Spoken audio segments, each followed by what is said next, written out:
नमस्कार दोस्तों। प्रस्तुत है ख्वाजा अहमद अब्बास की लिखी हुई कहानी टिड्डी। मुल्क के मुख्तलिफ हिस्सों से खबरें आ रही है कि काश्तकार डटकर टिड्डी दल का मुकाबला कर रहे हैं। हवाई जहाज़ों से टिड्डी के दलों पर जहरीली गैस का हमला किया जा रहा है। अपनी अपनी खेतियों को इस दुश्मन से बचाने के लिए काश्तकार हर मुमकिन कोशिश कर रहे हैं। ढोल बजाकर टीन के कनस्तरों को पीट पीट कर टिड्डी दल को भगाया जा रहा है। लाठियों और डंडों और झाड़ुओं से टिड्डी फौज का कलक कुमक किया जा रहा है। बहुत जल्द उम्मीद है कि जाती है कि करोड़ों टिड्डियों में से एक टिड्डी भी जिंदा न बचेगी। खेत में गेहूं की फसल तैयार खड़ी थी और रामू के मन में आशा की फुलवारी लहलहा रही थी। देखने में एक छोटा सा खेत था। उसमें जो फसल खड़ी थी उसमें कटाई छटाई के बाद मुश्किल से 50 मन गेहूं के दाने निकलेंगे। रामू ने दिल ही दिल में हिसाब लगाया। मंडी में गेहूं का भाव था 15 रुपए की मन। कुल फसल के हुए 750 रुपए। कोई खजाना उसके घर में नहीं आने वाला था, मगर फिर भी पकी हुई गेहूं की बालियों को देख देख कर रामू फूला नहीं समा रहा था। शाम के सूरज की रोशनी में खेती जगमगा रही थी, जैसे वो सुनार की दुकान हो, जहां सोने चांदी के जेवर हमेशा शीशे की अलमारियों से सजे रहते हैं, और जहां से इस बरस की फसल का सौदा करते ही रामू लाजो के लिए एक चांदी की हल्की हंसली लाने वाला था। और ये सोचते ही रामू की नजरें गेहूं की तमाम बालियां सिमटकर एक चमकती हुई हंसली बन गई, और उस हंसली में उसकी लाजो की लंबी पतली गर्दन थी और उसका पके गेहूं की तरह दमकता हुआ चेहरा। लाजो, उसकी बीवी, उसके 2 बच्चों की माँ। 6 बरस हुए जब वो इस मुकलावा घर लाया था और पहली बार घूंघट उठाकर उसका मुंह देखा था, तो उसे ऐसा महसूस हुआ था जैसे सचमुच लक्ष्मी उसके घर आ गई हो। इतनी सुंदर बहू तो उनके सारे गांव में एक भी न थी। कितने ही दिन वो खेत पर भी नहीं गया था, बस हर वक्त बैठा लाजो को घूरता रहता था। यहाँ तक कि माँ को उसे धक्के मारकर बाहर निकलना पड़ा। अरे बेशरम, गांव वाले क्या कहेंगे, अभी से जोरू का गुलाम हो गया। 6 बरस से रामू हर फसल पर लाजो के लिए असली बनवाने का प्रोग्राम बनाता था, मगर हर बार उसका ये मंसूबा मिट्टी में मिल जाता था या पानी में डूब जाता था। एक बरस बारिश इतनी हुई और ऐसे गैर वक्त हुई कि आधी पकी हुई फसल तबाह हो गई। अगले बरस सूखा पड़ा और खेतियां जल गई। तीसरे बरस बाढ़ आ गई और फसलें पानी में डूब गई। चौथे बरस में गेहूं को घून खा गई। 5वें बरस ऐसा जबरदस्त पाला पड़ा कि फसल ठिठुर कर रह गई। 6ठे बरस ऐसी तेज आंधियां चली कि पकी पकाई फसल को तबाह कर दिया। मगर इस वर्ष भगवान की कृपा से सब ठीक ठाक था। नई नहर से उनको पानी काफी मिला था। सरकार के महकामा ज़राअत से खाद भी मिली थी और फसल को खाने वाले कीड़ों को मारने की दवा भी मिली थी। बारिश न कम हुई थी न ज्यादा। इस बरस रामू को ऐसा लगता था कि उसकी लाजो के नाजुक गले में वो चांदी की हंसली जरूर जगमगाएगी, जो कब से सोना मल के शीशे की अलमारी में उस घड़ी का इंतजार कर रही थी। अपने खेत में खड़ा खड़ा रामू सोच रहा था कि अब एक आध दिन में कटाई शुरू ही कर देनी चाहिए। इतने में उसने धूप में जगमगाते हुए खेत पर एक साया पड़ता हुआ देखा, और न जाने क्यों दफतन उसका दिल खौफ से भर गया। नजर उठाकर देखा तो आकाश पर पश्चिम की तरफ से आता हुआ एक बादल दिखाई दिया। उसने सोचा, ये बेवक्त की बरखा कैसी। इन दिनों तो कभी बादल नहीं देखे। इसके बराबर के खेत में उसका पड़ोसी गंगवा भी यही सोच रहा था। अरे रामू, इस बरस बेवक्त की बरखा होने वाली है क्या? यही मैं सोच रहा हूँ भैया। और अभी वो कुछ और न कह पाया था कि बादल, जो बड़ी गैर मामूली रफ्तार से उड़ रहा था, अब उनके सर पर ही आ गया और बरखा की पहली बूंद रामू की नाक पर से फिसलती हुई गेहूं की एक पकी हुई बाली पर गिरी। मगर ये बूंद पानी की नहीं थी, वो बूंद ही नहीं थी, एक जहरीला भूखा कीड़ा था जो देखते ही देखते गेहूं के कितने दाने चट कर गया। रामू चिल्लाया, टिड्डी। गंगुआ चिल्लाया, टिड्डी। आसपास के खेतों में आवाजें आई, टिड्डी टिड्डी। इससे पहले भी ये आसमानी मुसीबत उनके खेतों पर नाजिल हुई थी। उन्होंने मंदिरों में घंटे बजाए थे और मस्जिदों में दुआएं मांगी थी और खेतों में खड़े होकर शोर मचाया था, मगर वो टिड्डी की यलगार को न रोक सके थे और देखते ही देखते उसकी साल भर की मेहनत मिट्टी में मिल गई थी और वो जमींदार और साहूकार से गिड़गिड़ाकर मदद मांगने पर मजबूर हो गए थे। मगर इस बार वो बदल चुके थे, उनका मुल्क और उनके खेत बदल चुके थे। जमींदारी खत्म हो चुकी थी, अब काश्तकारों के अपने खेत थे, अपनी सरकार थी जो ऐसे मौके पर उनकी सहायता के लिए तैयार थी। सो इस बार सिर्फ चंद बड़े बूढ़ों ने ही मंदिर में घंटे बजाकर भगवान को फरियाद की। बाकी जितने काश्तकार थे सब अपनी मेहनत से उगाई हुई फसल को दुश्मन से बचाने के लिए तैयार हो गए। पहले सैकड़ों ढोल और टीन के कनस्तर पीट पीट कर टिड्डी को डराया और भगाया गया।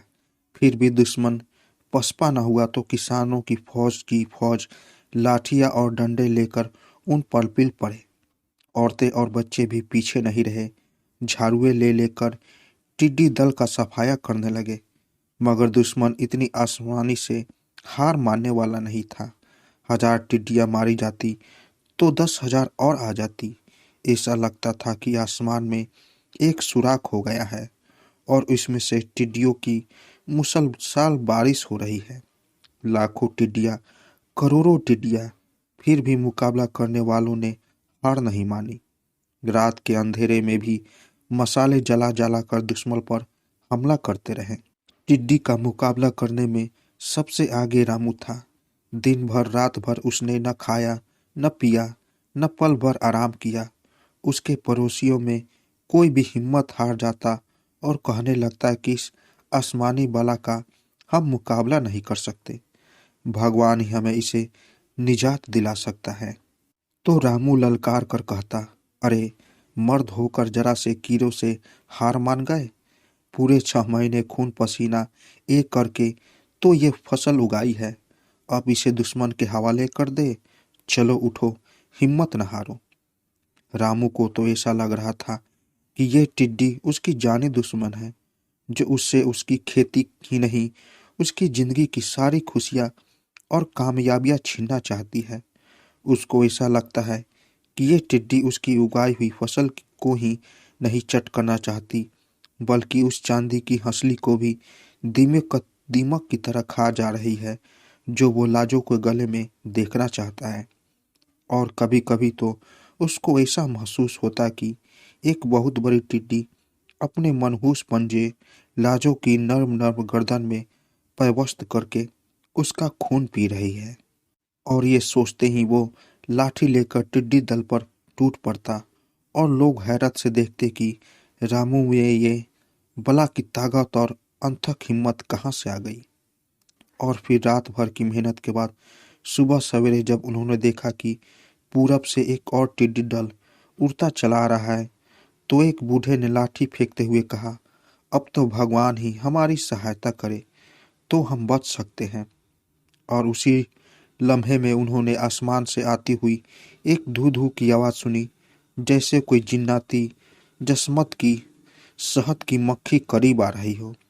मगर ये शहद की मक्खी नहीं थी, एक हवाई जहाज था जो सरकार ने टिड्डी का मुकाबला करने के लिए भेजा था।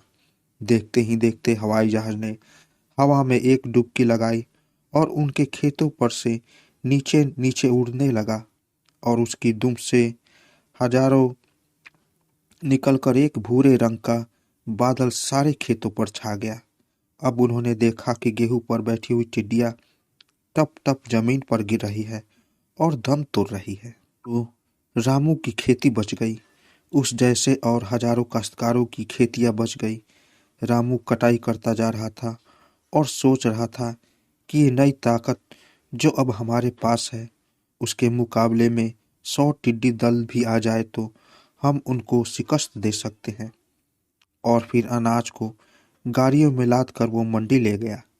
सरकारी भाव 15 रुपए मन था, मगर लाला किरोड़ी मल आढ़ती ने अपनी तोंद सलाहते हुए कहा, फसल टिड्डी से बच गए इसलिए मंडी में अनाज जरूरत से ज्यादा हो गया है और कीमतें गिर गई हैं।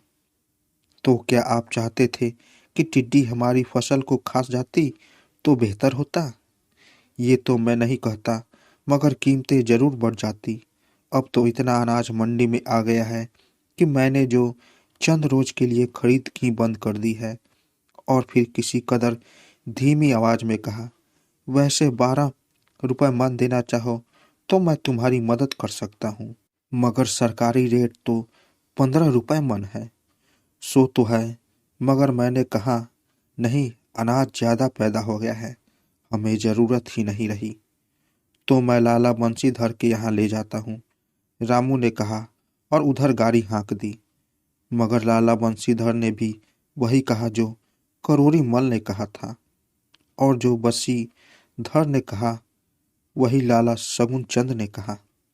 फिर वो लाला किरोड़ी मल के पास वापस आया तो बोले, घंटा भर में भाव और गिर गया है। ऑस्ट्रेलिया से कई जहाज आ गए हैं, अमेरिका में भी फसल बहुत अच्छी हुई है, सारी दुनिया में गेहूं की कीमत गिर गई है। अब तो मैं 11 रुपए मन दे सकता हूँ। और सो रामू को 11 रुपए मन पर ही अनाज बेचना पड़ा। कभी कुछ हो, उसने सोचा लाजो के लिए हंसली जरूर लूंगा, बस सेठ मक्खनलाल से बीज के लिए जो कर्जा लिया था वो चुका दूं। सेठ मक्खनलाल का नाम होना चाहिए था सेठ सोखनलाल।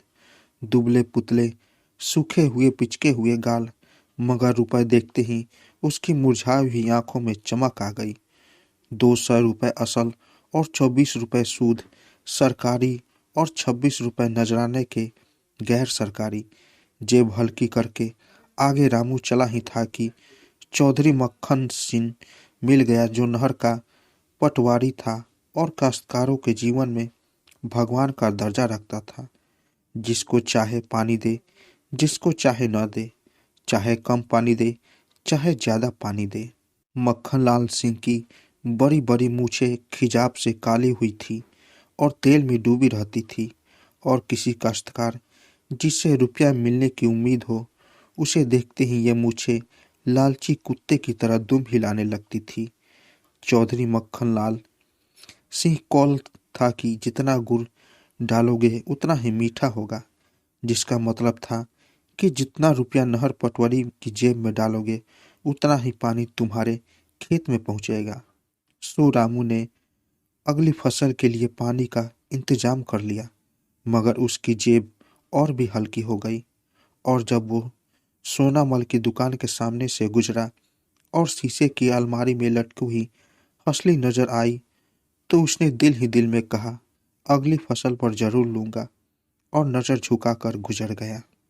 रात हुए घर वापस पहुंचा तो देखा लाजो उसका इंतजार करते करते चूल्हे के पास बैठी बैठी ही सो गई है। जंगीर में रोटी पकी रही थी, चूल्हे पर साग की हंडिया धरी थी। वो लाजो को आवाज देने ही वाला था कि उसने देखा कि एक परों वाला कीड़ा दीवार पर रेंगता हुआ लाजो की तरफ बढ़ रहा है। उसने हाथ बढ़ाकर उसे पकड़ लिया। टिड्डी, उसने सोचा, तो अभी सारे टिड्डी दम खत्म नहीं हुआ। उसकी उंगलियों में दबी हुई टिड्डी कुलबुला रही थी, फरफरा रही थी, शायद दम तोड़ रही थी, मगर अभी तक जिंदा थी। चिराग की रोशनी में लाया तो उसने देखा कि टिड्डी का पेट न जाने किसका खजाना खाकर फूला हुआ है। उसकी छोटी छोटी आंखें चमक रही है, उसकी लंबी नुकीली मूछें लालची कुत्ते की तरह दुम हिला रही है। तो दोस्तों, कैसी लगी कहानी? अगर आप लोगों को कहानी अच्छी लगी हो तो मेरे चैनल को ज़रूर सब्सक्राइब करें और साथ साथ बेल आइकन को भी ज़रूर दबाएं, ताकि मेरी कहानी सबसे पहले आप तक पहुंचे। तो दोस्तों, मिलते हैं एक नई कहानी के साथ एक नया वीडियो में। तब तक के लिए नमस्कार।